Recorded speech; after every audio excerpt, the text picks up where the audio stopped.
Hello my dear, कैसे हैं आप लोग। उम्मीद है बहुत बढ़िया होंगे और आपकी पढ़ाई लिखाई बहुत बढ़िया चल रही होगी।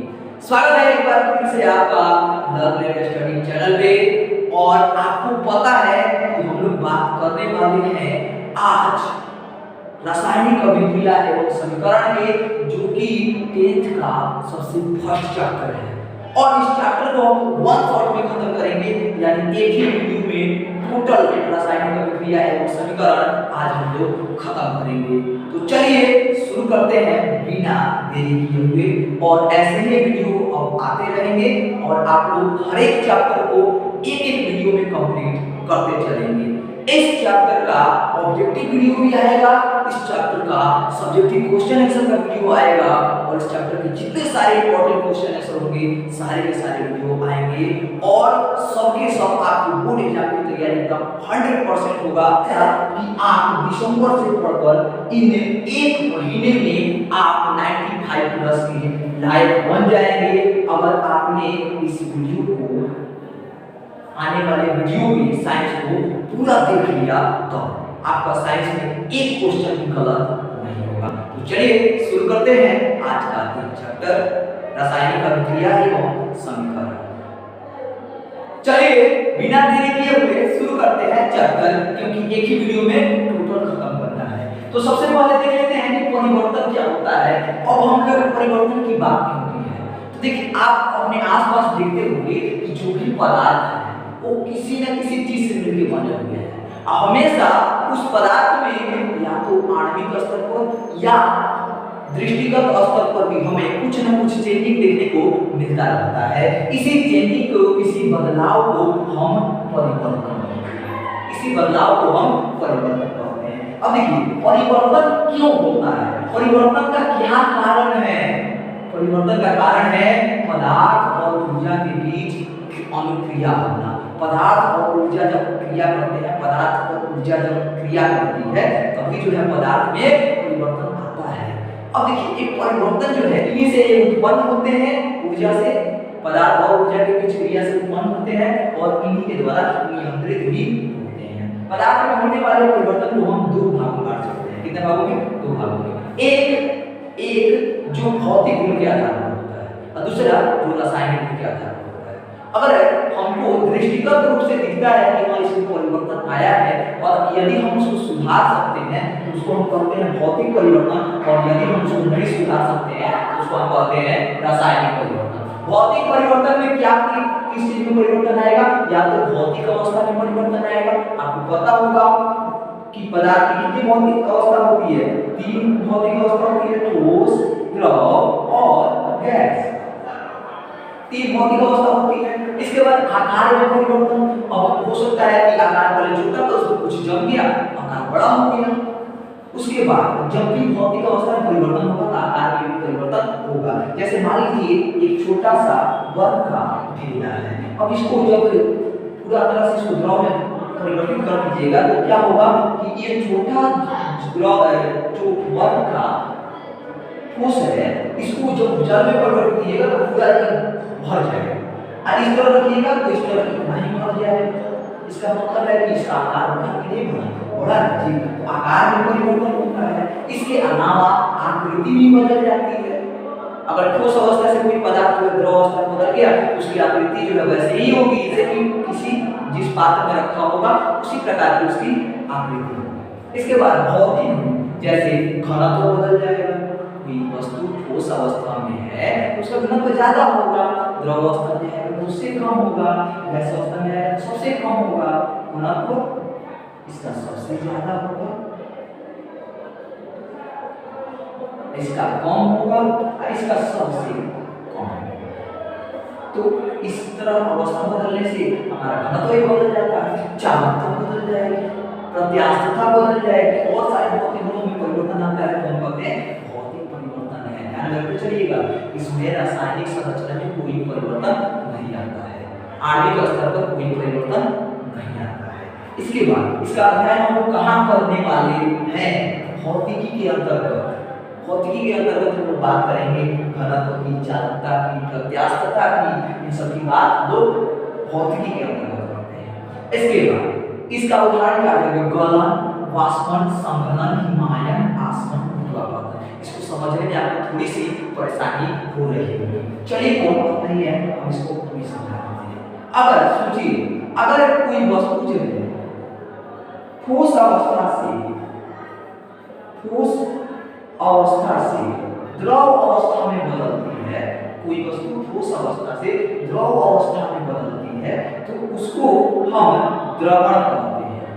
क्या कहते हैं? द्रवण। कोई वस्तु द्रव अवस्था से गैस अवस्था में बदलती है तो उसको हम वाष्पन कहते हैं। ध्यान रखते चलिएगा, ठोस से द्रव बनना द्रवण, द्रव से गैस में बदला वाष्पन। इसके अलावा अगर कोई वस्तु द्रव से ठोस में बदलती है, ठीक इसका उल्टा हो जाए, तो इसको हम कहते हैं हिमायन।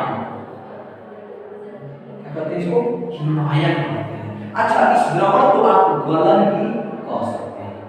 ठीक है, ठोस से द्रव बदलना द्रवण या गलन कहलाएगा। द्रव से गैस में वाष्पन, द्रव से ठोस में हिमायन, और गैस से अगर हमने द्रव में बदल दिया तो इसको हम संघनन कहते हैं। चलो, इसके बाद अगर आसवन और ऊर्ध्वापातन हम लोग समझ रहे हैं जरा। अगर ठोस से डायरेक्ट आपने गैस में बदल दिया तो उसको हम ऊर्ध्वापातन कहते हैं। क्या कहते हैं? इसको ऊर्ध्वापातन कहते हैं। और यदि गैस से डायरेक्ट आपने ठोस में बदल दिया तो इसको हम आसवन कहते हैं। आशा करते हैं बात आपको समझ में आ गई होगी कि गलन क्या होता है, वाष्पन क्या होता है, संघनन, हिमायन, आसवन और ऊर्ध्वापातन। ये 6 बातें आपको समझ में आ गई होगी। इसको आप अच्छी तरीके से समझ सकते हैं। इसके बाद बात करते हैं रासायनिक परिवर्तन। रासायनिक परिवर्तन किसमें परिवर्तन होता है? रासायनिक संघटन में और आणविक संरचना में। यानी यहाँ की संरचना ही बदल जाएगी। यहाँ पर परिवर्तन होगा तो टोटल संरचना ही, देखिएगा कि H2 गैस है, Cl2 गैस है और E बन गया HCl मिलेगा। ये कैसे? यहाँ पर देखिएगा तो ये गैस है, ये भी गैस है और यह जलीय विलयन बन गया। तो यहाँ पर पूरी तरह संरचना ही बदल जाती है। समझ में आ रहा होगा आपको? इसके एग्जाम्पल क्या हो जाएगा? दहन हो जाएगा, यानी किसी भी पदार्थ का ऑक्सीजन से अभिक्रिया करना, किसी भी पदार्थ को जलाना, उसी को कहते हैं दहन। जंग लगना तो समझते ही हैं भाई, लोहे में जंग लग जाता है, यानी उस लोहे की ऑक्साइड की परत उस पे जम जाती है, इसी को कहते हैं जंग लगना। बाकी इस चैप्टर में हम लोग उसकी बात करेंगे। तो धैर्य बनाए रखिए, वीडियो को कंप्लीट देखिए ताकि ये चैप्टर आपका पूरी तरह से कंप्लीट हो जाए, इसमें कोई भी दिक्कत नहीं रहे। इसके बाद किण्वन की बात करेंगे हम लोग पूरे चैप्टर में, तो इसीलिए धैर्य बना कर रखिए। संयोजन अभिक्रिया हम लोग बात करेंगे इसी चैप्टर में कि जब दो छोटे-छोटे अणु मिलकर एक बड़ा अणु बनाता है तो संयोजन अभिक्रिया कहते हैं। तो आशा करते हैं रासायनिक परिवर्तन, भौतिक परिवर्तन समझ में आ गया होगा आपको। अब हम लोग देख लेते हैं भौतिक और रासायनिक परिवर्तन में अंतर। भौतिक परिवर्तन और रासायनिक परिवर्तन में क्या अंतर है? तो सबसे पहला है कि इसमें भौतिक लक्षण में परिवर्तन आता है और इसमें भौतिक और रासायनिक दोनों लक्षण में परिवर्तन आता है। अभी मैंने आपको भौतिक लक्षण और रासायनिक लक्षण का मतलब समझाया कि घनत्व क्या है, भौतिक लक्षण है, आकार क्या है, भौतिक लक्षण है, आकृति क्या है, भौतिक लक्षण है, उसका भौतिक अवस्था क्या है, ठोस, द्रव, गैस क्या है, भौतिक लक्षण है। लेकिन जो रासायनिक परिवर्तन होते हैं इसमें भौतिक परिवर्तन भी होता है और रासायनिक परिवर्तन भी होता है। आप देखेंगे इसमें रंग में परिवर्तन आएगा, इसमें परिवर्तन आएगा, रंग में परिवर्तन आएगा, अवस्था में परिवर्तन आएगा, ताप में परिवर्तन आएगा। ये सभी क्या है? भौतिक परिवर्तन है। और रासायनिक संरचना बदल जाएगी, ये क्या है? रासायनिक परिवर्तन है, रासायनिक लक्षण है। तो भौतिक और रासायनिक दोनों लक्षणों में परिवर्तन आता है, इसलिए आणविक संरचना नहीं बदलती है। भौतिक परिवर्तन में आणविक संरचना नहीं बदलती है, इसलिए कोई नया पदार्थ भी नहीं बनता है। और इसमें आणविक संरचना बदलती है और नया पदार्थ भी बनता है। इसमें आणविक संरचना बदलती है और नया पदार्थ भी बनता है। और इस रासायनिक परिवर्तन को अभी हम लोग कुछ खास नाम देने वाले हैं जो आपके चैप्टर के नाम से भी मिलता है। तो अगला देखते हैं, अगला है परिवर्तन में भागी पदार्थों का अलग अलग द्रव्यमान द्रव्यमान नहीं बदलता है। नहीं बदलने का मतलब है अचल रहता है, सेम रहता है।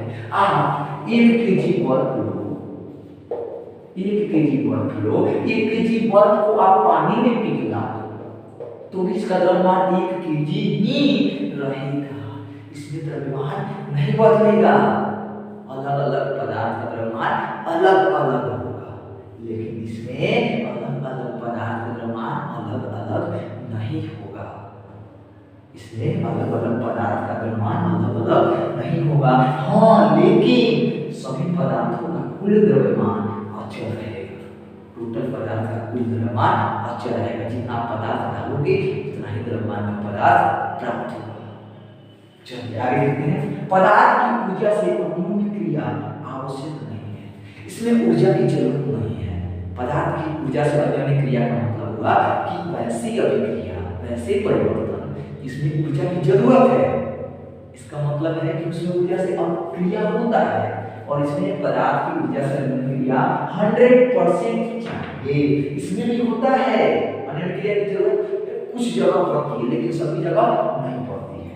आगे देखिए, इसमें अगर परिवर्तन हटा लिया जाए तो पुनः पदार्थ अपनी अवस्था में वापस लौट रहता है और वो भी भौतिक विधि द्वारा।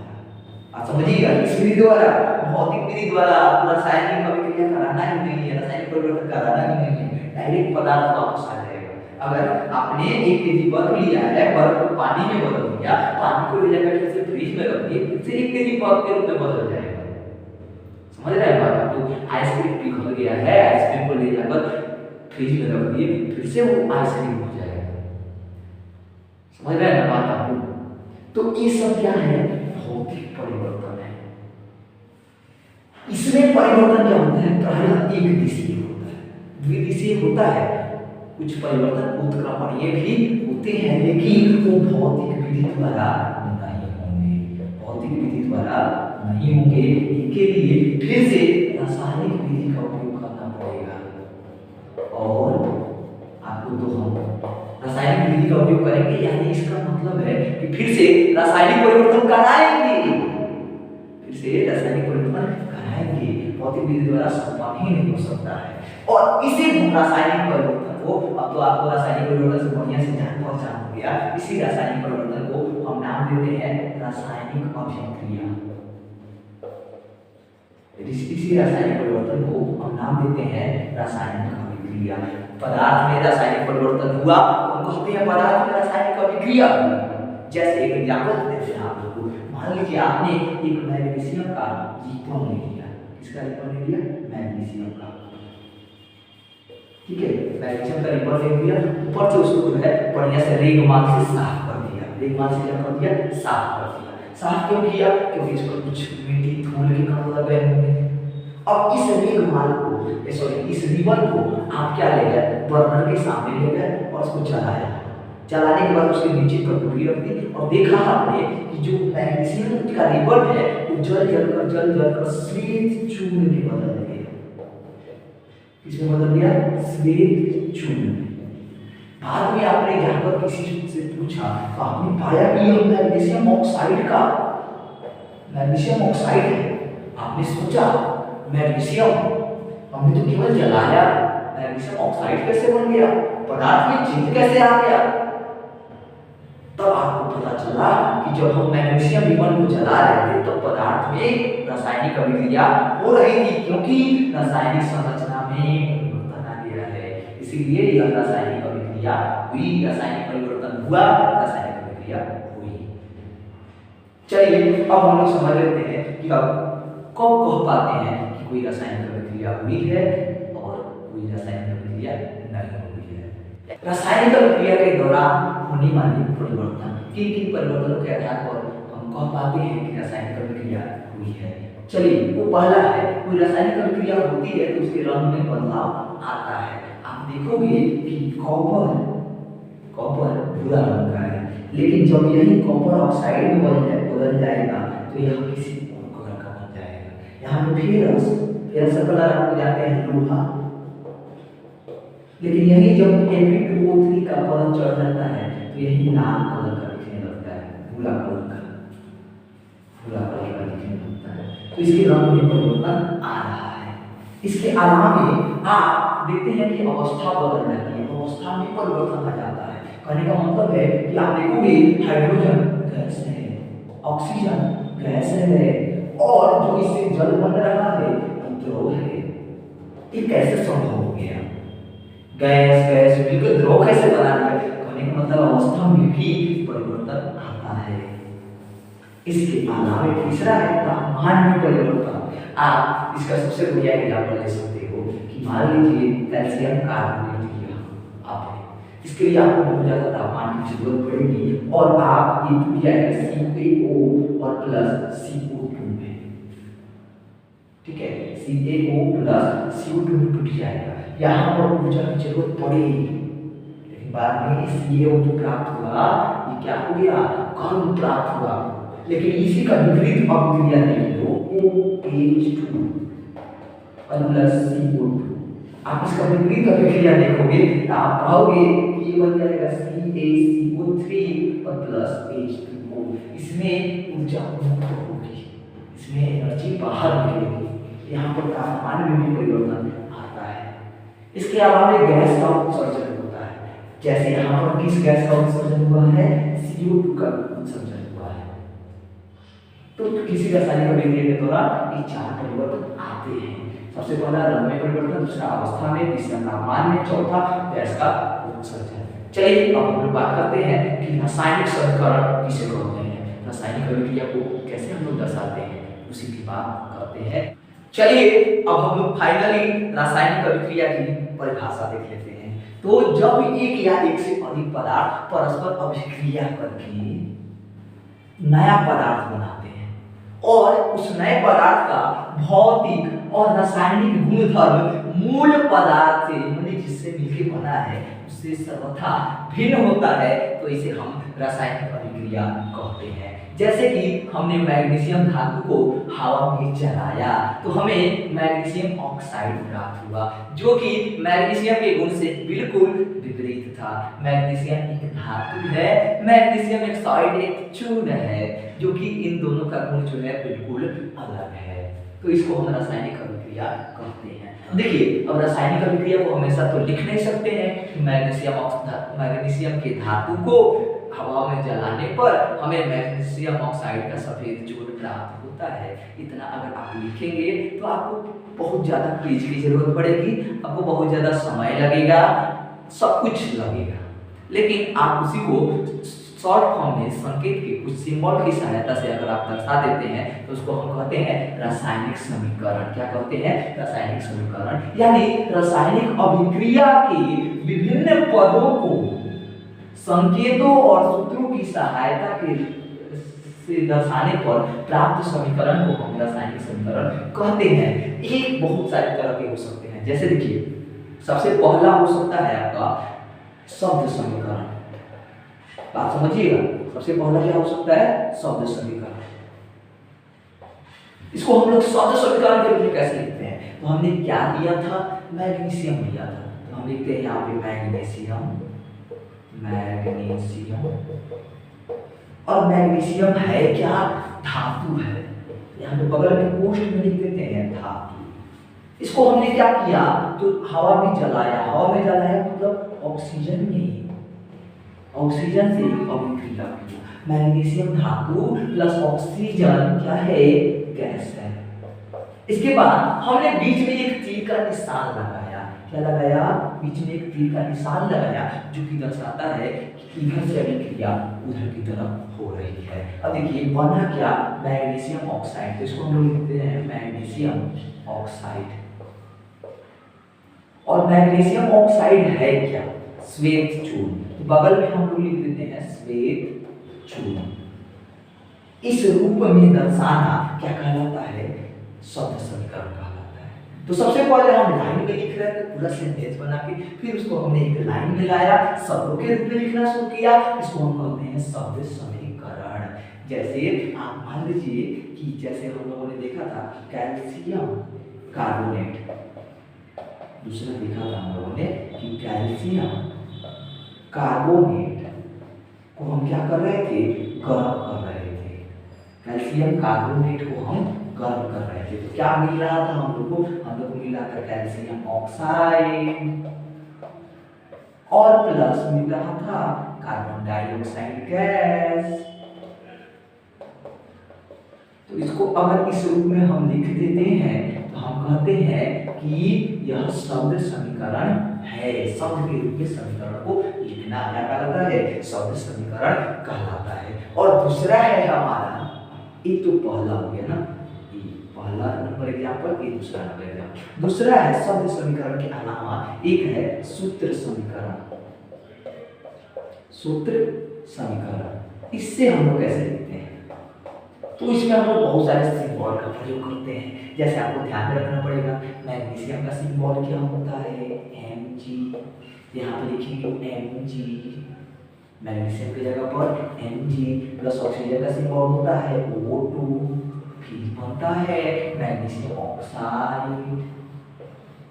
तो ये तो हो गया दर्शाने की बात, Mg प्लस O2 बना MgO, ये मैग्नीशियम, ये ऑक्साइड, ये हो गया मैग्नीशियम ऑक्साइड। ध्यान में रखना, जहां पर भी लास्ट में आइड लग जाए, आईडीई जैसे ऑक्साइड, जहां पर भी लास्ट में आइड लग जाए समझ लीजिएगा कि वह नेगेटिव वाला है। क्या है? नेगेटिव वाला है। ये हो गया हमारा सूत्र समीकरण। देखिए सूत्र समीकरण को हम लोग दो रूपों में लिख सकते हैं। एक, जैसे यहाँ पर देख रहे हैं, यहाँ पे मैग्नीशियम का एक परमाणु है, यहाँ पर एक परमाणु, कोई दिक्कत नहीं है। ऑक्सीजन का दो परमाणु है, यहाँ पर तो एक ही परमाणु है ना, तो इसको बराबर करना पड़ेगा। तो इस आधार पर भी हम लोग दो भागों में बांट सकते हैं। चलिए देखते हैं, इसको मिटा देते हैं इसको। देखिए यहाँ पे जैसे मैग्नीशियम लिखा हुआ था, यहाँ पे प्लस ऑक्सीजन लिखा था और बनता था MgO। इसको हम लोग इस साइड वाला जो भाग ले रहा है और क्रिया कर रहा है, इसको हम लोग कहते हैं अभिकारक। अभिकारक कहते हैं, या इसको एक और नाम से जान सकते हैं आप लोग, अभिकर्मक, या इसको एक और नाम से आप लोग जान सकते हैं, इसको हम लोग कहते हैं अभिक्रियक। अलग अलग नाम में मिलते हैं, परेशानी होती है क्योंकि शब्द अलग अलग हैं। तीनों नाम ध्यान में रखिएगा। और वही जो बनता है यह भाग ले रहा है और यह बन रहा है, जो बनता है इसको हम लोग कहते हैं उत्पाद, या इसको एक और नाम से जानते हैं हम लोग, प्रतिफल। ठीक है, अंग्रेजी में इसको कहते हैं रिएक्टेंट और इसको कहते हैं प्रोडक्ट। तो आशा करते हैं आप लोग समझ गए होंगे, जिस ओर तीर का निशान घूमा है वही होगा उत्पाद, जिस ओर तीर का पूंछ, देखिए तीर का सिरा होगा, तीर का सिरा होगा तो उत्पाद होगा, तीर का पूंछ होगा तो अभिकारक होगा। बात समझ गए होंगे, अभिकारक और उत्पाद क्या होते हैं।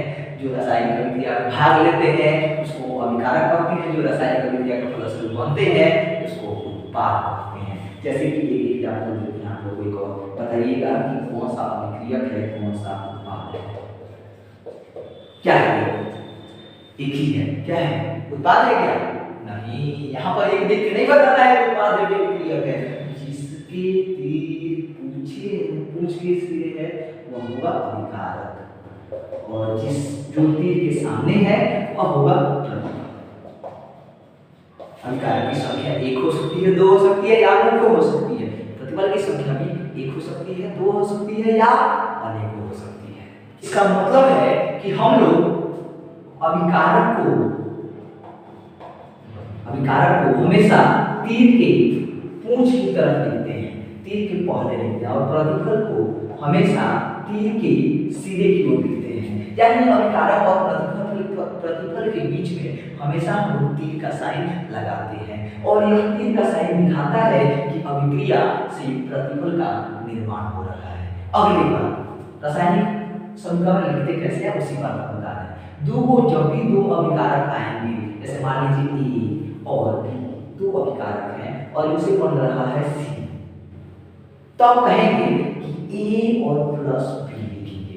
दो अभिकारक या दो से अधिक अभिकारक आ गए तो उसको हम लोग हमेशा प्लस लगा के लिखते हैं। अगर मान लीजिए कि अभिकारक दो तो है, अभिकारक दो है ही, साथ ही साथ प्रतिफल भी दो बन रहे हैं, तब क्या करेंगे? तभी उनके बीच में तीर का निशान लगा के लिखेंगे। अगली बात, कि अगर मान लीजिए कोई अभिक्रिया जो है प्रकाश की उपस्थिति में हो रही है, किसी अभिक्रिया को गर्म करने से हो रहा है, किसी अभिक्रिया में किसी को प्रेरक की जरूरत हो रही है, इतने ताप पर हो रही है, इतने टेम्परेचर पे हो रही है, सब कैसे दिखाएंगे भाई? सब दिखाएंगे, कहाँ दिखाएंगे? तीर के ऊपर या नीचे, यानी A प्लस B, ये हो गया अभिकारक, ये वाला हो गया प्रतिफल C प्लस D।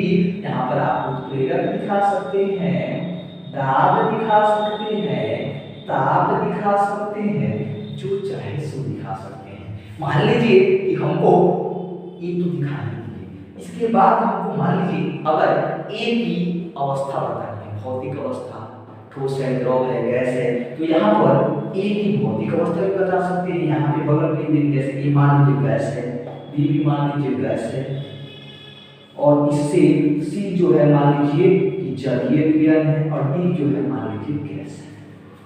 ध्यान रखिएगा कैसे हम लोग भौतिक अवस्था दर्शाते हैं।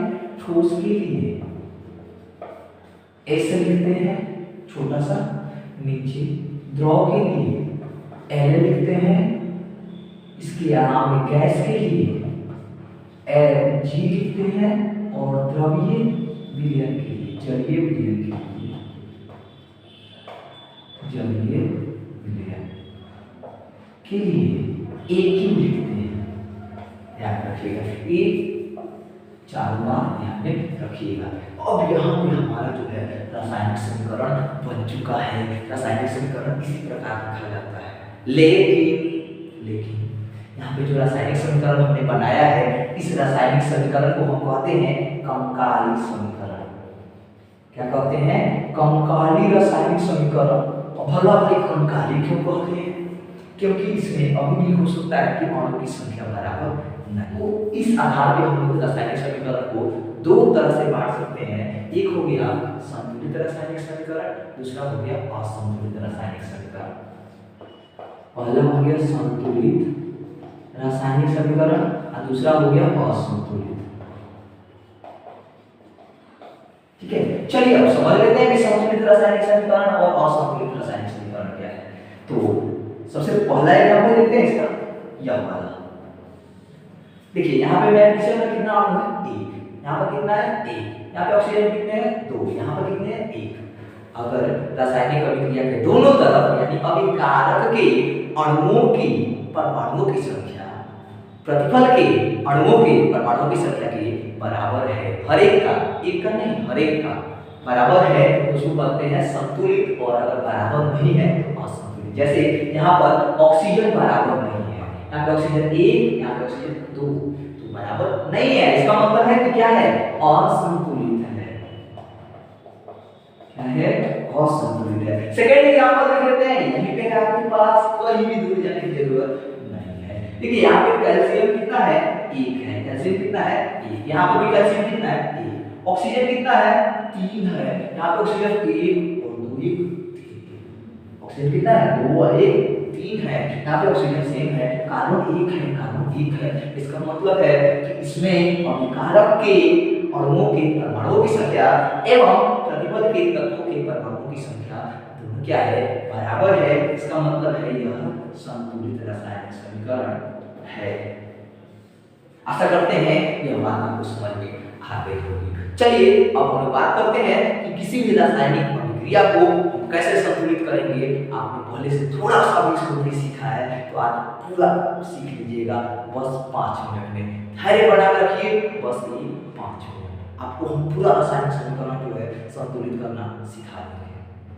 चलिए हम लोग सीखते हैं रासायनिक समीकरण को संतुलित करना। जैसे मान लीजिए आपके पास फेरस है और यहाँ पे H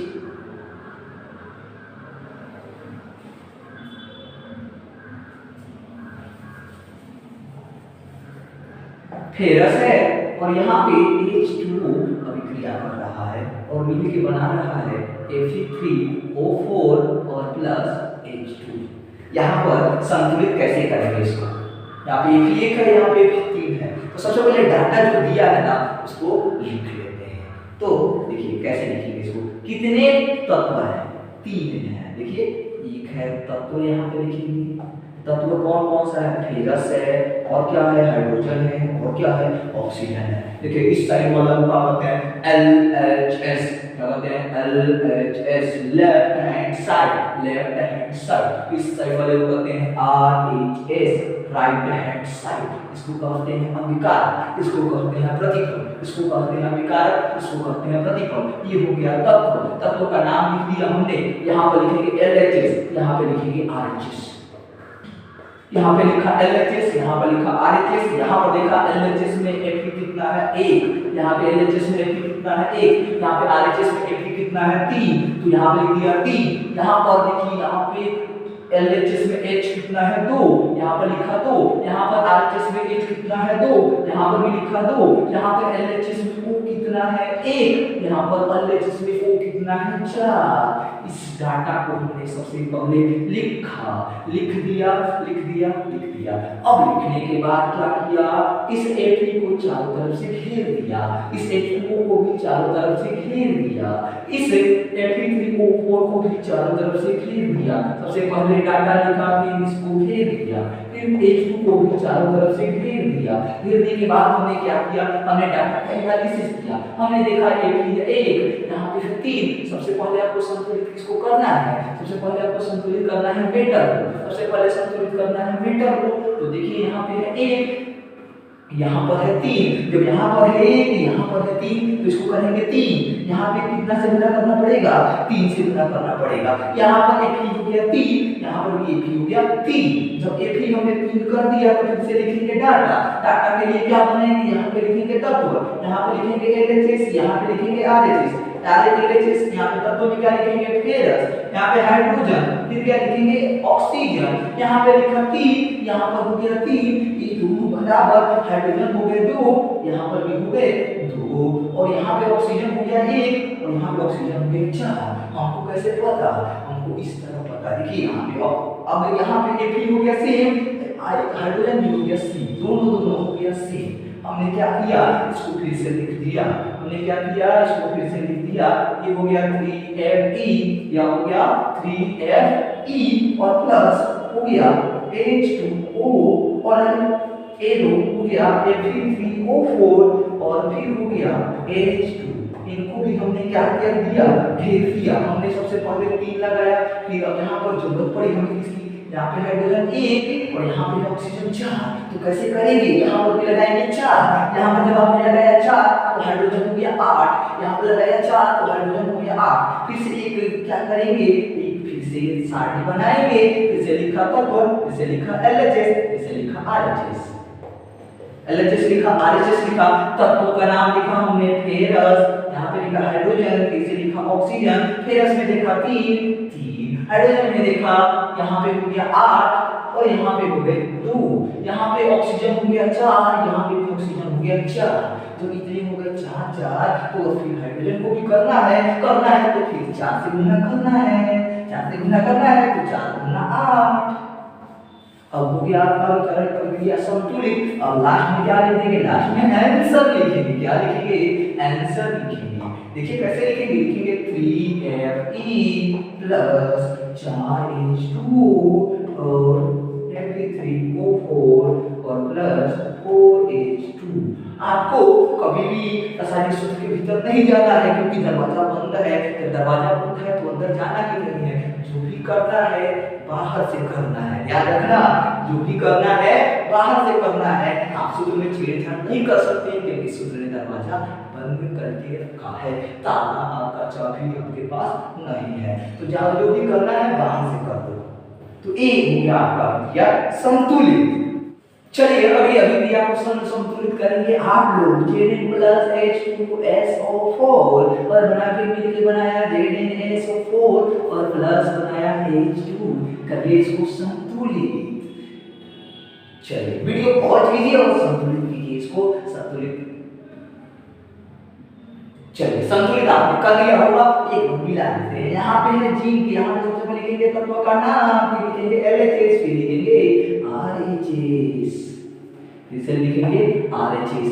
तत्व का नाम लिखिए यहाँ पे, जिंक है, और क्या है, हाइड्रोजन है, और क्या है, सल्फर है, और क्या है, ऑक्सीजन है। फिर एलएचएस में जिंक कितना, एक है, आरएचएस में जिंक कितना, एक है, संतुलित करने की जरूरत नहीं है।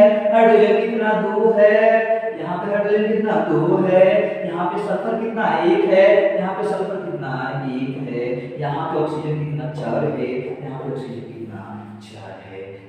इसका मतलब है कि यह अभिक्रिया पहले से ही संतुलित है। तो कभी कभी आपके एग्जाम में ऐसा भी करेगा कि संतुलित अभिक्रिया दे देगा, आप इसको संतुलित करते रह जाओगे, दिमाग लगाते रह जाओगे, फिर गलत हो जाएगा। तो सबसे अच्छा, सबसे पहले चेक कीजिए अभिक्रिया संतुलित है या नहीं है। चलिए, H2 प्लस O2 मिलके बनाया H2O, H2 प्लस O2 मिलके बनाया H2O। संतुलित कीजिए इसको। चलिए, आपने तो कर ही लिया होगा, यहाँ पे लिखेंगे तत्व का नाम, यहाँ पे लिखेंगे LHS, फिर लिखेंगे RHS, यहाँ पे लिखेंगे हाइड्रोजन, फिर क्या है, ऑक्सीजन, दो ही तो है, फिर लिखेंगे LHS, LHS में क्या है, हाइड्रोजन कितना है, दो, यहाँ पे कितना है, दो, यहाँ पे ऑक्सीजन कितना है, दो, यहाँ पे ऑक्सीजन कितना है, एक। कैसे संतुलित करेंगे, तो सबसे पहले इसको जो है पोस्ट के अंदर बंद करेंगे, कमरा के अंदर बंद हो गया, तो फिर जो भी करना होगा हमको कहाँ से करना पड़ेगा, बाहर से करना पड़ेगा। यानी यहाँ पे आपको इसमें दो से गुना करोगे तभी जाके काम बनेगा। यानी यहाँ पे ये दो से गुना, अब दो से जैसे ही गुना किए, जैसे आपने एनालिसिस किया, तो यहाँ पर लिखा तत्व, यहाँ पर लिखा LHS, यहाँ पर लिखा RHS। क्या सर आप इस झंझट से मुक्ति दिला सकते हैं? अभी दिलाएंगे, अभी दिलाएंगे, चिंता मत कीजिए। यहाँ पे बनाना है तो नियम से बनाना पड़ेगा, नंबर लेना है तो। फिर यहाँ पे लिखेंगे हाइड्रोजन, लिखेंगे ऑक्सीजन, हाइड्रोजन का लिखेंगे दो, यहाँ पे दो है ना, ऑक्सीजन कितना है, दो, हाइड्रोजन कितना है, चार, ऑक्सीजन कितना है, दो। अब कैसे करोगे, ऑक्सीजन को बराबर करना पड़ेगा, कैसे करोगे, तो यहाँ पर फिर से क्या करेंगे, फिर से यहाँ पे लिखेंगे H2 कितना है, दो, तो H2 लिख दिया, फिर O2 कितना है, दो, फिर H2O कितना है, तो आपने इसको कर दिया था 2H2O। यानी यहाँ पर आपको हाइड्रोजन में दो से गुना करना पड़ेगा। अब एनालिसिस करो, अब की बार बराबर रहेगा पक्का पक्का। तत्व LHS लिखेंगे RHS, तत्व LHS लिखेंगे RHS। यहाँ पे जो है तत्व का नाम लिखा हाइड्रोजन और ऑक्सीजन, तत्व देखा चार, इधर भी है चार, इधर है दो, इधर भी है दो। जब दोनों हो बराबर, अभिक्रिया क्या हो गई, संतुलित हो गई है। अभिक्रिया क्या हो गई है, संतुलित हो गई है। इस इंतजार में है आप लोग। 2H2 प्लस O2 और मिलके बनेगा 2H2O, यही होगा हमारा संतुलित अभिक्रिया। चलिए, क्वेश्चन है निम्न अभिक्रियाओं के लिए संतुलित रासायनिक समीकरण लिखिए। ये आपके एनसीईआरटी बुक का क्वेश्चन है, यहाँ पे पूछे जाने की 100% संभावना, तो प्लीज ध्यान दीजिएगा। हाइड्रोजन, हाइड्रोजन का संकेत क्या होता है, H। संतुलित रासायनिक समीकरण लिखना है, फिर यहाँ पे होगा क्लोरीन, क्या होगा, क्लोरीन। तो यहाँ पे हाइड्रोजन तो हमेशा द्विपरमाणुक होता है, क्लोरीन भी हमेशा द्विपरमाणुक होता है। कभी भी आप हाइड्रोजन को सिंपल हाइड्रोजन नहीं लिखोगे, क्लोरीन को कभी भी सिंपल क्लोरीन नहीं लिखोगे। चाहे हाइड्रोजन हो, क्लोरीन हो, ब्रोमीन हो, आयोडीन हो, हमेशा इसको द्विआण्विक रूप में लिखा जाता है। चलिए, यहाँ पे हो गया हाइड्रोजन क्लोराइड, सूत्र तो पता ही होगा आपको, HCl। यहाँ पे हाइड्रोजन दो है, यहाँ पे क्लोरीन दो, यहाँ पे हाइड्रोजन एक, यहाँ पे क्लोरीन दो। देखिएगा शॉर्ट फॉर्म में बता रहे हैं आपको कैसे संतुलित करना है, पूरा लिखने का डाटा जरूरत नहीं है, क्योंकि आपके एग्जाम में जब ऐसे प्रश्न पूछता है तो डायरेक्ट संतुलित करते हैं। हाइड्रोजन दो करो, हाइड्रोजन दो करो, दो हाइड्रोजन कर दिया आपने, यहाँ पे हाइड्रोजन दो, क्लोरीन दो, क्लोरीन दो एकम दो, क्लोरीन दो एकम दो, यानी हो गया संतुलित रासायनिक समीकरण।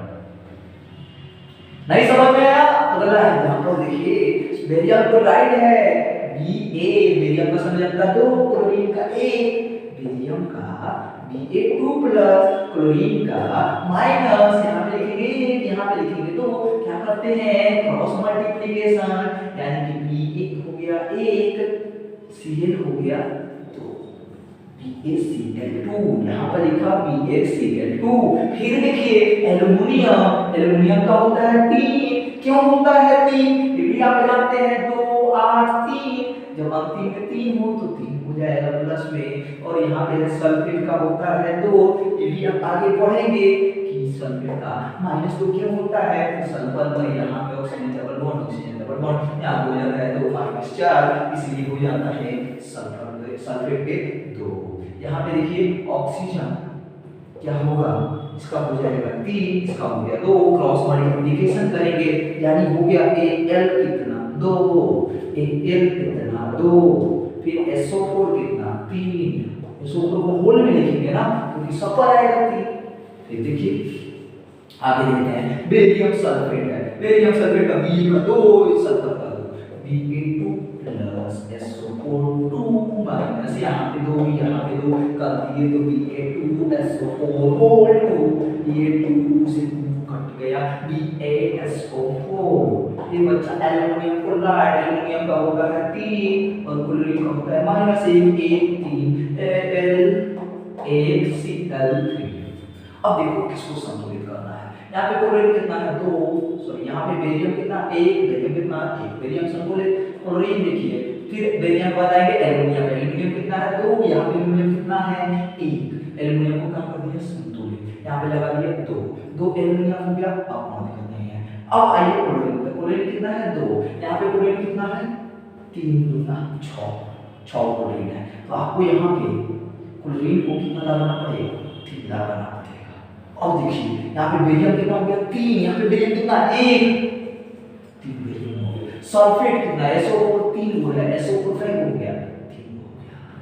देखो तो सारा संतुलित है, 3 बेरियम 3 बेरियम, क्लोरीन 3 गुना 6, क्लोरीन 3 गुना 6, फिर एल्युमिनियम 2 सल्फेट 3।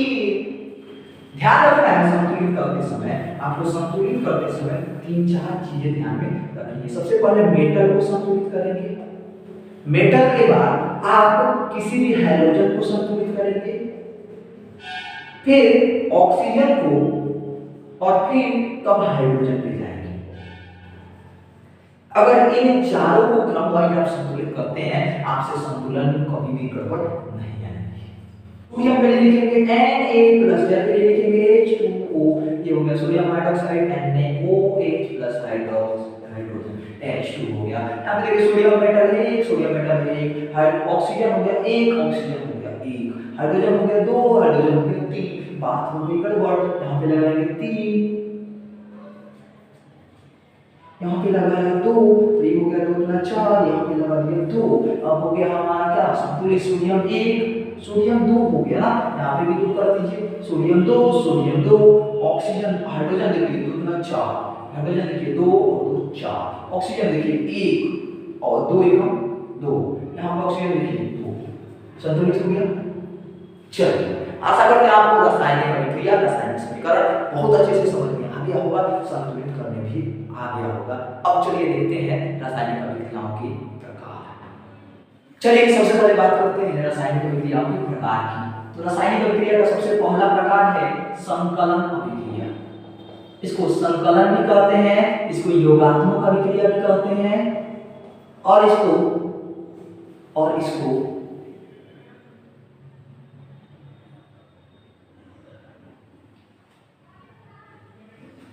इसको संयोजन अभिक्रिया भी कहते हैं।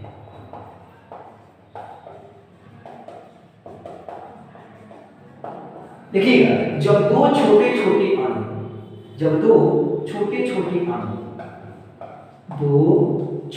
छोटे अणु मिलकर बड़े अणु का निर्माण करते हैं, अणु का निर्माण करते हैं, तो उसे हम संकलन, योगात्मक या संयोजन अभिक्रिया कहते हैं। जैसे एग्जांपल देखो, जैसे अभी हम लोग ले लिया H2+O2, क्या हो गया H2O। यहाँ पे हाइड्रोजन का जो अणु था यह छोटा अणु था, और ऑक्सीजन का भी छोटा अणु था, जल बन गया बड़ा अणु बन गया। यहाँ पर दो अभिकारकों की संख्या 2 या 2 से अधिक हो सकती है, लेकिन जब भी इसमें उत्पाद बनेगा, यही ना उत्पाद है जी, बात की संख्या कितनी है? एक। चलिए अगला एग्जांपल देखिए, H2 प्लस Cl2 मिलकर बनाएगा HCl। यहाँ पर भी उत्पाद कितना है? एक। छोटे छोटे अणु जब मिलके, चलिए और एग्जांपल देखिए, जैसे मैग्नीशियम है, मैग्नीशियम ऑक्सीजन से अभी अभी हमने देखा तो मैग्नीशियम ऑक्साइड बनाता है। सफेद चूर्ण है, श्वेत चूर्ण है, श्वेत चूर्ण है। इसके बाद एक और अभिक्रिया ध्यान दीजिए, यहाँ पे हम लोगों ने देखा कि CaO प्लस H2O, इसको कहते हैं शुष्क चूना। इसको क्या कहते हैं? शुष्क चूना, बिना बुझा हुआ चूना कहते हैं। ध्यान रखिएगा, इसका सूत्र पूछता है बिना बुझा हुआ चूना का सूत्र क्या है? CaO बनाता है मिलकर के CaOH2।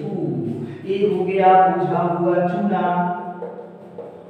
ये हो गया बुझा हुआ चूना। ये भी क्या है? संयोजन अभिक्रिया का एग्जांपल है। ये भी क्या है? संयोजन अभिक्रिया का एग्जांपल है। आपको पता है यहाँ से काफी मात्रा में एक हमने देखा कि CaOH2 से अभिक्रिया करके बनाता है CaCO3 प्लस H2O।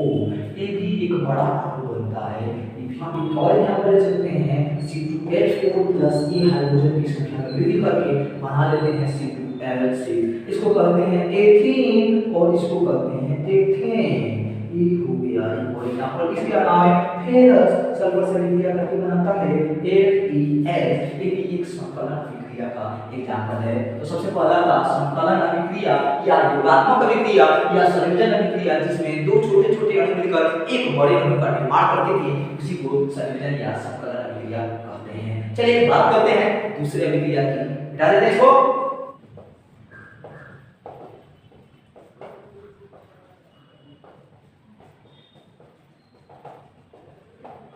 वियोजन या अपघटन अभिक्रिया क्या होता है? जब एक जटिल अणु टूटकर दो छोटे छोटे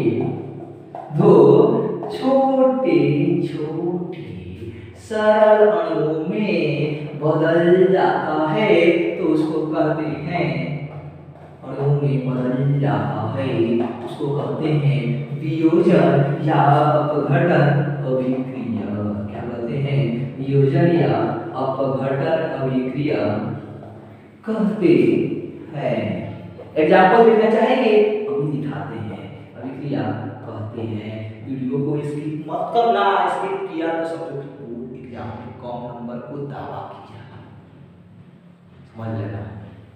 बोर्ड एग्जाम में कम नंबर को दावा किया तो इसकी मत करना, वीडियो को छोड़िए मत, धैर्यपूर्वक देखते रहिए, आपका टोटल चैप्टर आज कंप्लीट हो जाएगा।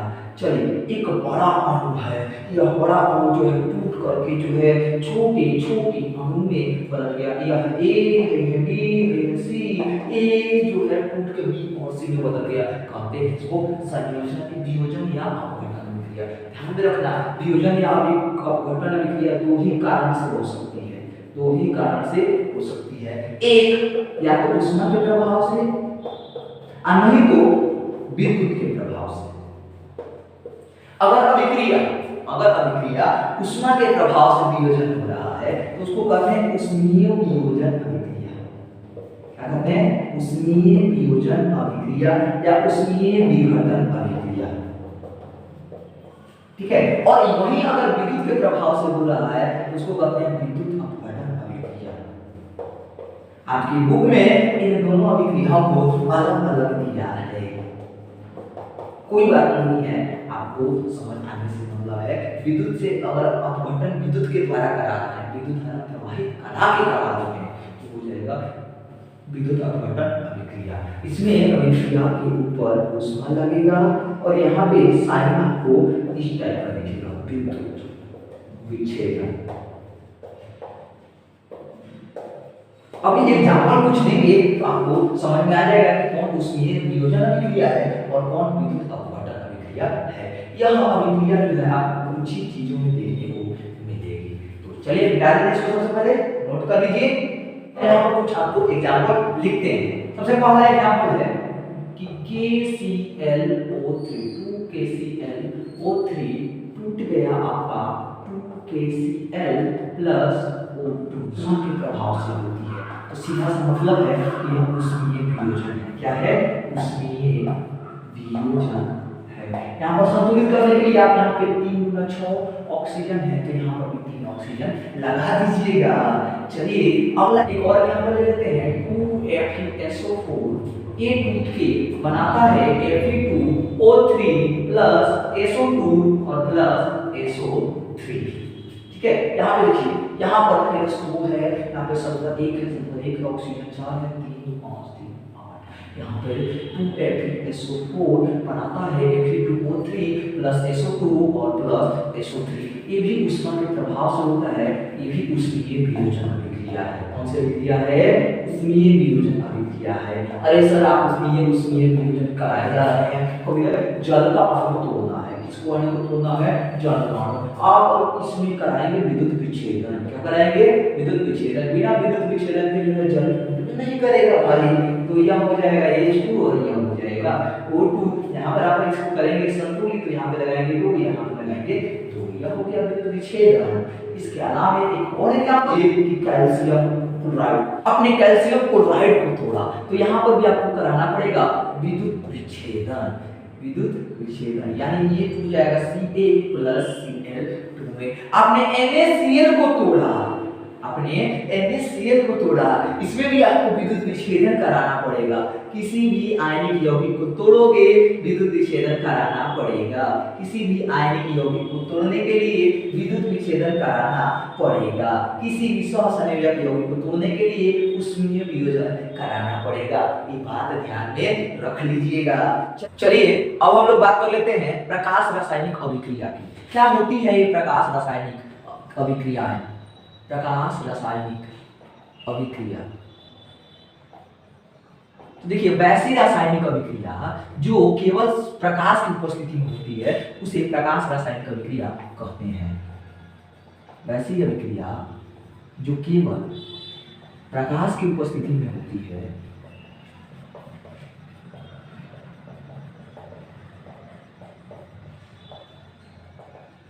उसे प्रकाश रासायनिक अभिक्रिया कहते हैं।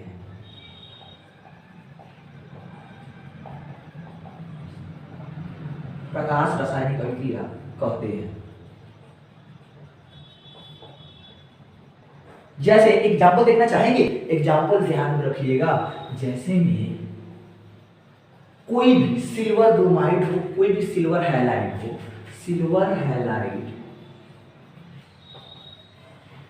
को के विखंडन में, के वियोजन में, ठीक है, अगर सिल्वर हैलाइड का वियोजन हो तो उस समय क्या होता है? प्रकाश की उपस्थिति में होता है, यानी प्रकाश रासायनिक अभिक्रिया है। जैसे कि एग्जांपल देखिए, सिल्वर यानी कि Ag और ब्रोमाइड हैलाइड के रूप में लगा दिए, माना कि हमने ब्रोमाइड। सिल्वर ब्रोमाइड कैसे टूटता है? तो जब भी इसको सूर्य प्रकाश की उपस्थिति में Hν का मतलब है सूर्य प्रकाश, Hν का मतलब है सूर्य प्रकाश की उपस्थिति में रखेंगे तो एक सिल्वर ब्रोमाइड, इसका नाम क्या है?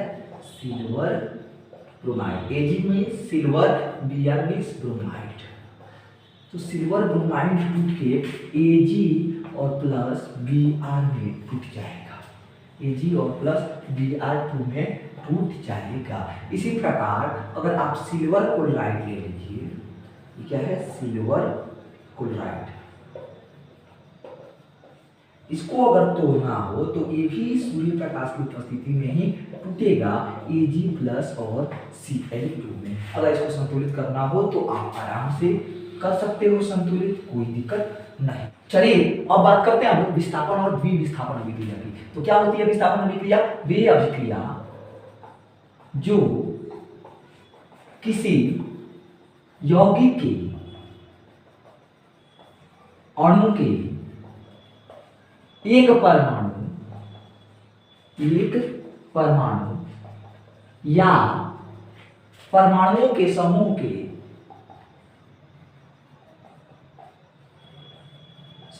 को हटाकर दूसरे परमाणु को प्रतिस्थापित कराने से बनता है, प्रतिस्थापित कराने से होता है, उसे विस्थापन या प्रतिस्थापन अभिक्रिया कहते हैं। बात समझिएगा, यहाँ पे प्रतिस्थापन अभिक्रिया कहते हैं। जैसे मान लीजिए कि हमने लिया एक परखनली में कॉपर सल्फेट का विलयन, क्या लिया, कॉपर सल्फेट का हमने लिया विलयन। कॉपर सल्फेट का सूत्र तो याद होगा ना आपको, CuSO4, किसका विलयन है, कॉपर सल्फेट का विलयन।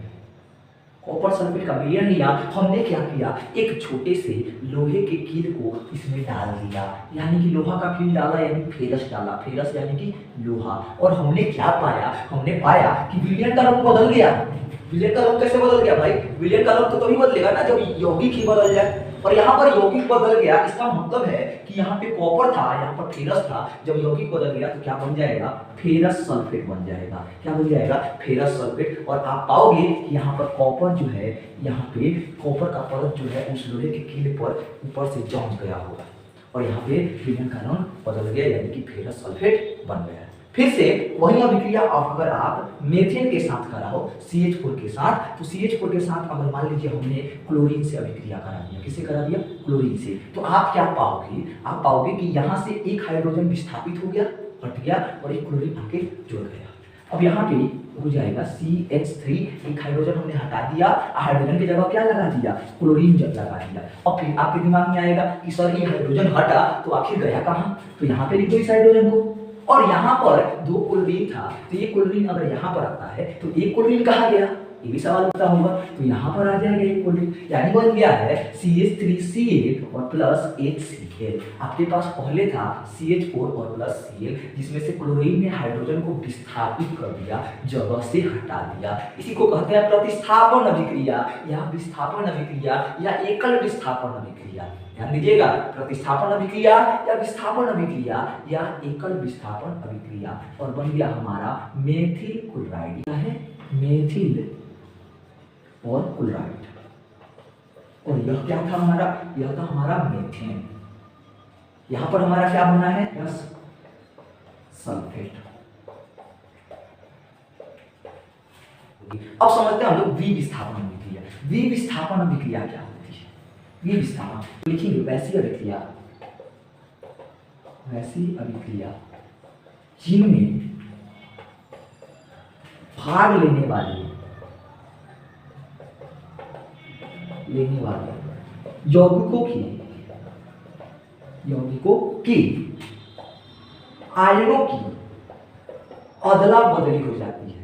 आयनों की क्या हो जाती है, अदला बदली हो जाती है, उसको हम द्विविस्थापन अभिक्रिया कहते हैं। द्वि माने दो और विस्थापन माने अदला बदली हो जाना, हट जाना, उसे द्विविस्थापन या एक और नाम इसका दिया गया है, एक और याद करो आप लोग, या उसे वह विस्थापन अभिक्रिया कहते हैं।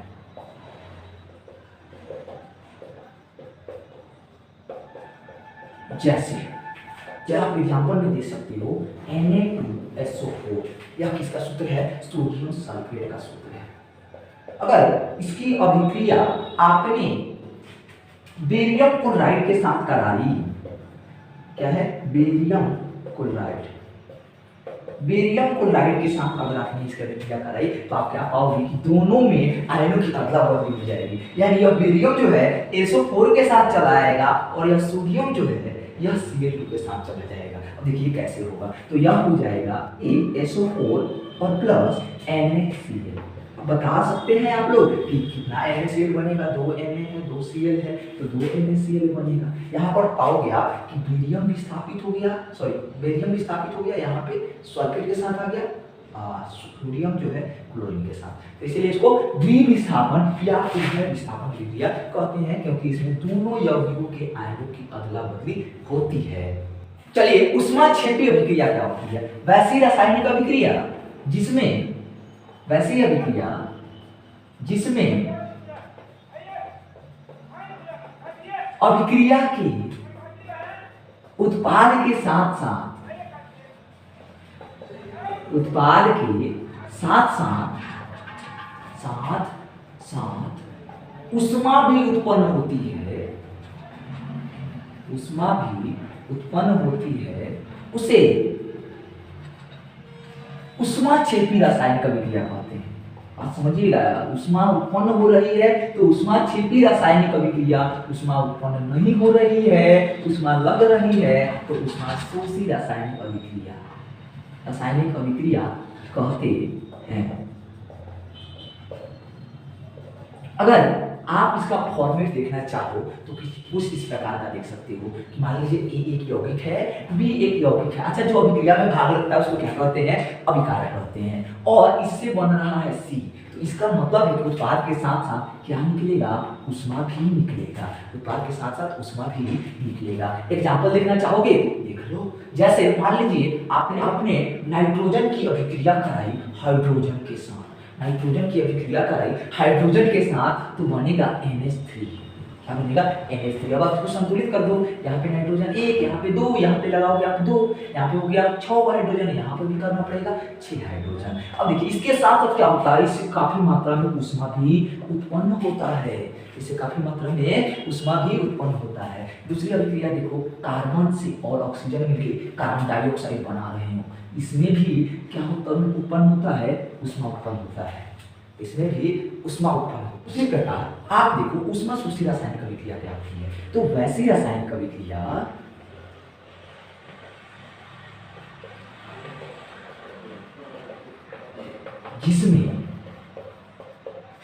जिसमें अभिक्रिया के दौरान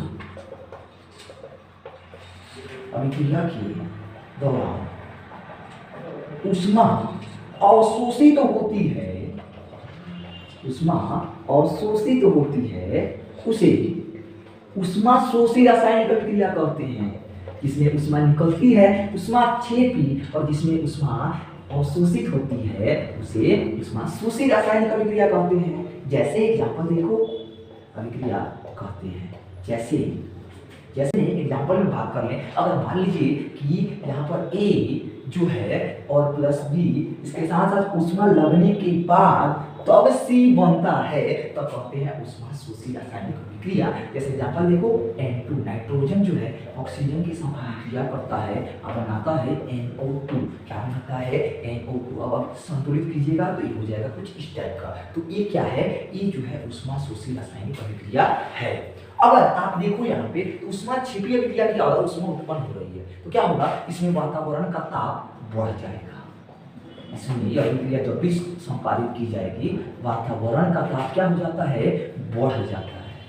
और अगर उष्माशोषी में बात करें तो क्या हो जाएगा? इसमें वातावरण का ताप घट जाएगा। क्यों घट जाएगा? क्योंकि वातावरण से उष्मा किसने ले लिया? अभिक्रिया ने ले लिया। इसमें वातावरण का ताप घट जाता है। आशा करते हैं आपको उष्माक्षेपी और उष्माशोषी रासायनिक अभिक्रिया समझ में आ गई होगी। चलिए अब समझते हैं उपचयन और उपचयन अभिक्रियाएं क्या होती है। इसको एक और नाम दिया गया है ऑक्सीकरण अभिक्रिया या ऑक्सीकरण अभिक्रिया। और अपचयन अभिक्रिया को एक और नाम से हम जानते हैं जो सामान्यतः आपको बुकों में देखने को मिल जाएगी, अवकरण अभिक्रिया। हम जान लेते हैं ये दोनों अभिक्रियाएं क्या होती है और इन दोनों अभिक्रियाएं साथ साथ होती है कैसे। तो उपचयन अभिक्रिया क्या होती है? वैसी रासायनिक अभिक्रिया जिसमें ऑक्सीजन या ऋण विद्युतीय, ऑक्सीजन पे जानते हैं क्या साइन होता है? माइनस साइन होता है, पता होगा आपको। O2 माइनस ऑक्सीजन या ऋण विद्युतीय भार की वृद्धि अथवा हाइड्रोजन या धन विद्युतीय भाग की कमी होती है, उसे हम क्या कहते हैं? उसे उपचयन या ऑक्सीकरण अभिक्रिया कहते हैं। उसे उपचयन या ऑक्सीकरण अभिक्रिया कहते हैं। जैसे एग्जाम्पल देखो, सबसे पहले हमने कहा कि ऑक्सीजन की वृद्धि हो जाए, जैसे कॉपर में हमने ऑक्सीजन से विक्रिया करा दिया और क्या बन गया, CO बन गया।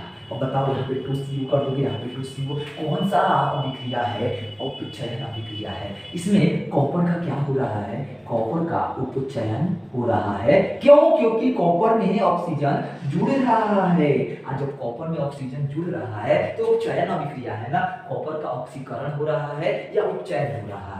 वही मान लीजिए हमने कार्बन प्लस O2 कर दिया, फिर बन गया हमारा CO2। फिर से हमने कहा कि क्या हो रहा है, कार्बन का ऑक्सीकरण हो रहा है, कार्बन का क्या हो रहा है, ऑक्सीकरण या उपचयन हो रहा है। दोनों सब एक ही है, ऑक्सीकरण हो रहा है। बात समझ रहे हो?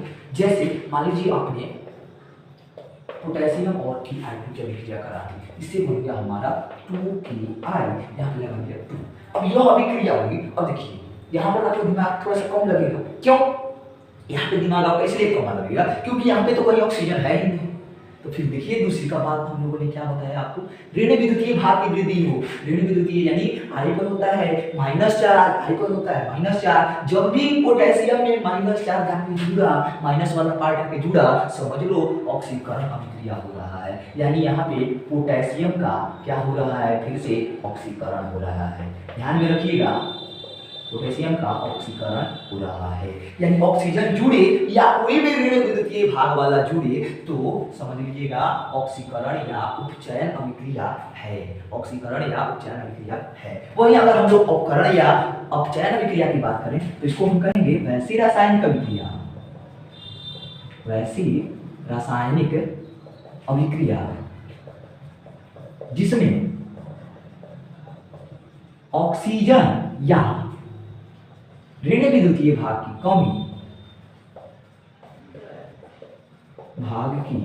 कमी अथवा हाइड्रोजन या धन विद्युतीय भाग की वृद्धि होती है, उसे अवकरण या अपचयन अभिक्रिया कहते हैं। उसे अवकरण या अपचयन अभिक्रिया कहते हैं। जैसे में एग्जाम्पल देख लीजिए आप, जैसे एग्जाम्पल देखिए, मान लीजिए कि मैग्नीशियम ऑक्साइड है, आपने इसको तोड़ा तो बन गया Mg और प्लस O2 है, तो यहाँ पर भी ऑक्सीजन तो करना पड़ेगा, तो ये हो जाएगा 2Mg, यहाँ पर भी हो जाएगा 2Mg। बताइए यहाँ पे मैग्नीशियम ऑक्साइड का क्या हो रहा है, तो आप कहोगे ऑक्सीजन दूर जा रहा है। यानी ऑक्सीजन जब कमी होती है ऋण विद्युतीय भाग की, यहाँ पे हम लोगों ने लिखा है ना O2 या ऋण विद्युतीय भाग की कमी हो तो कौन सी अभिक्रिया है, अपचयन या अवकरण अभिक्रिया है। यानी यहाँ पे MgO का अवकरण हो रहा है, यहाँ पे MgO का अवकरण हो रहा है। इसी प्रकार मान लीजिए हमने H2 और प्लस बनाया Cl2, बन गया हमारा 2HCl। बताओ यहाँ पे किसका अवकरण हो रहा है, जहां पर धन विद्युतीय भाग जुड़ रहा हो उसी का ना, धन विद्युतीय भाग की वृद्धि हो रही हो। इसमें कौन है धन आयन हाइड्रोजन, किसमें वृद्धि हो रहा है, क्लोरीन में। कहने का मतलब है कि यहाँ पे क्लोरीन का अवकरण हो रहा है, क्लोरीन का अवकरण हो रहा है। ध्यान में रखो कि जब भी माइनस वाला पार्ट बढ़ेगा, ऋण आयन बढ़ेगा, जब भी ऋण आयन बढ़ेगा तो कौन सी अभिक्रिया, ऑक्सीकरण अभिक्रिया। ऋण आयन बढ़ने का मतलब है ऑक्सीकरण अभिक्रिया। और जब भी धन आयन बढ़ेगा या ऋण आयन घटेगा तो कौन सी अभिक्रिया, अवकरण अभिक्रिया।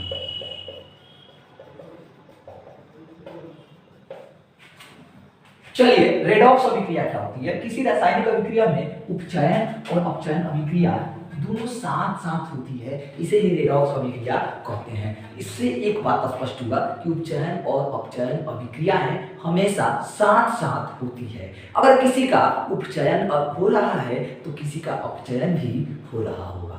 अगर कोई अपचयन करा रहा है तो उसका खुद भी उपचयन हो रहा होगा, और इसे रेडॉक्स अभिक्रिया कहते हैं। अब ये भी थोड़ा सा जान लेते हैं हम कि इसको रेडॉक्स ही क्यों नाम दिया गया। तो ध्यान रखिए, उपचयन को अंग्रेजी में कहते हैं, उपचयन को कहते हैं ऑक्सीडेशन, और अपचयन को कहते हैं रिडक्शन अंग्रेजी में। अब रिडक्शन का शॉर्ट पार्ट लीजिएगा तो रिडक्शन, इसमें का रेड, ठीक है, इसमें का रेड, और प्लस ऑक्सीडेशन का ऑक्स ले लीजिए। रिडक्शन का रेड, ऑक्सीडेशन का ऑक्स मिलकर बनेगा रेडॉक्स, इसलिए इसको रेडॉक्स अभिक्रिया कहते हैं क्योंकि दोनों अभिक्रिया का सम्मिलित रूप है। एग्जांपल देखना चाहोगे, देख लो, HgCl2 प्लस SnCl2।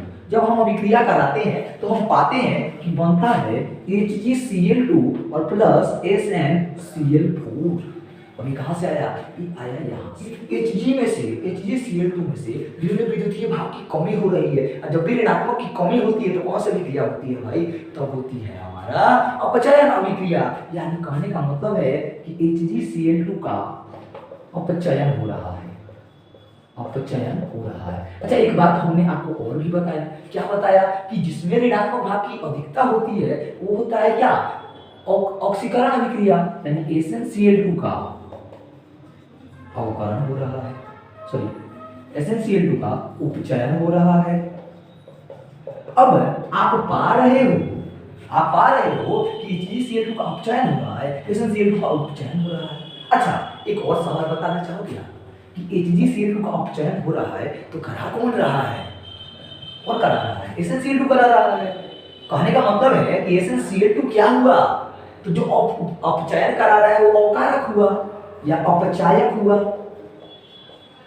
अच्छा, SnCl2 का उपचयन हो रहा है तो कौन करा रहा है? किसकी वजह से हो रहा है? या HgCl2 की वजह से हो रहा है। इसका मतलब है ये क्या हुआ? ऑक्सीकारक हुआ,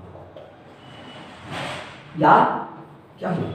अपचायक हुआ, सॉरी, ये ऑक्सीकारक हुआ या उपचायक हुआ।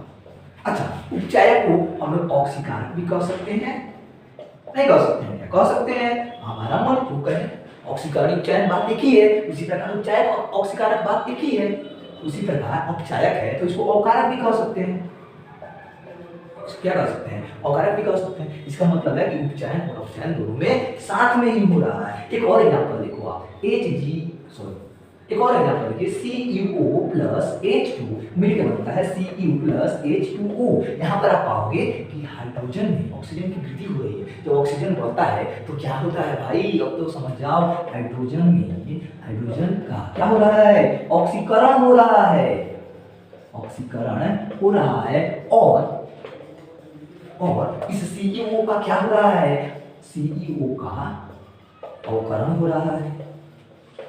बात आपको समझ में आ गया होगा, ऑक्सीकरण और अपचयन का कॉन्सेप्ट। चलिए अब हम लोग समझ लेते हैं रेडॉक्स अभिक्रिया के अनुप्रयोग। रेडॉक्स अभिक्रिया के अनुप्रयोग में सबसे पहला आता है संक्षारण, इसको अंग्रेजी में कहते हैं रस्टिंग, ठीक है। अब देखिए, संक्षारण क्या होता है? किसी भी धातु पर अम्ल या आर्द्रता के कारण अगर उस पर ऑक्सीजन की परत चढ़ जाए या अम्ल या आर्द्रता के संपर्क में आने पर संक्षारित हो जाए, यानी ऑक्सीजन की परत चढ़ जाए, तब यह प्रक्रिया क्या कहलाती है? संक्षारण कहलाती है। इसका आप बहुत सारा एग्जांपल देख सकते हैं। जैसे चांदी के ऊपर आपने काली परत देखी है, इसका मतलब है कि वह चांदी क्या हो गया है? संक्षारित हो गया है। तांबे के ऊपर, तांबा लाल कलर का होता है ना, भूरा कलर का, उस पर आपने हरी परत देखी है, वो भी क्या है? संक्षारण का एग्जांपल है। और लोहे में जंग लगना तो आपने सुना ही होगा, इसको भी संक्षारण का एग्जांपल है। ये सब क्यों होता है? चांदी के ऊपर काली परत, किसका परत होता है भाई? तो AgO का परत होता है। इस पर किसका परत होता है? इस पर जो है CuO का परत होता है, जो कि हरा कलर का होता है। जंग में लोहे के ऊपर जंग लगता है तो उस पर किसका परत होता है? उस पर Fe2O3 का परत होता है। आप देख रहे हैं कि जो परत बन रहा है वो क्या हो रहा है? ऑक्सीजन की अभिक्रिया के कारण बन रहा है। तो इसको हम संक्षारण कहते हैं। इसीलिए तो इसको रेडॉक्स अभिक्रिया कह रहे हैं, इसीलिए इसको रेडॉक्स अभिक्रिया कह रहे हैं, क्योंकि इसके ऊपर ऑक्सीजन ने अभिक्रिया कर दिया, इसलिए हो गया रेडॉक्स अभिक्रिया। अब चलिए विकृत गंधिता समझ लेते हैं। ये हमारे ज्यादातर खाद्य पदार्थों के साथ होता है। अब वैसा खाद्य पदार्थ जो या तो वसीय हो, वसीय मतलब जिसमें वसा हो, या जो तैलीय पदार्थ से बना हो, तो क्या होता है अधिक समय तक रखने पर उसका स्वाद और गंध दोनों बदल जाता है। इसका कारण पूछोगे, इसको क्या कहते हैं? विकृत गंधिता कहते हैं। इसका कारण क्या है? इसका कारण है ऑक्सीजन की अभिक्रिया। खुला वातावरण में रखिएगा, क्या होगा? आर्द्रता अगर ज्यादा होगी तो वातावरण के प्रभाव से ऑक्सीजन से अभिक्रिया कर लेती है, ऑक्सीजन अभिक्रिया कर लेगी तो फिर जो है चारों तरफ भोजन में आर्द्रता आ जाती है, जिससे उसका स्वाद और गंध दोनों बदल जाता है। आशा करता हूं आपको रेडॉक्स अभिक्रिया समझ में आ गया होगा। इसी के साथ हमारा एक चैप्टर भी हो जाता है कंप्लीट। आज के पूरे वीडियो को आप बड़े ही ध्यान से देखा होगा आपने, और आशा करते हैं आपको यह चैप्टर पूरा तरह से क्लियर हो गया होगा। इसी प्रकार हम लोग हर एक चैप्टर को करेंगे कंप्लीट, हर एक चैप्टर को कंप्लीट करेंगे इन 1 आवर, 1 घंटे के अंदर टोटल चैप्टर कंप्लीट हम लोग हर एक चैप्टर को करेंगे। बन रही है हमारे साथ, बहुत बहुत धन्यवाद। और अगर आप भी Bihar board exam 10th science की तैयारी में लगे हो तो इस चैनल को सब्सक्राइब कर देना, ताकि अगली बार से आपको वीडियो खोजने में दिक्कत न हो। बहुत बहुत धन्यवाद।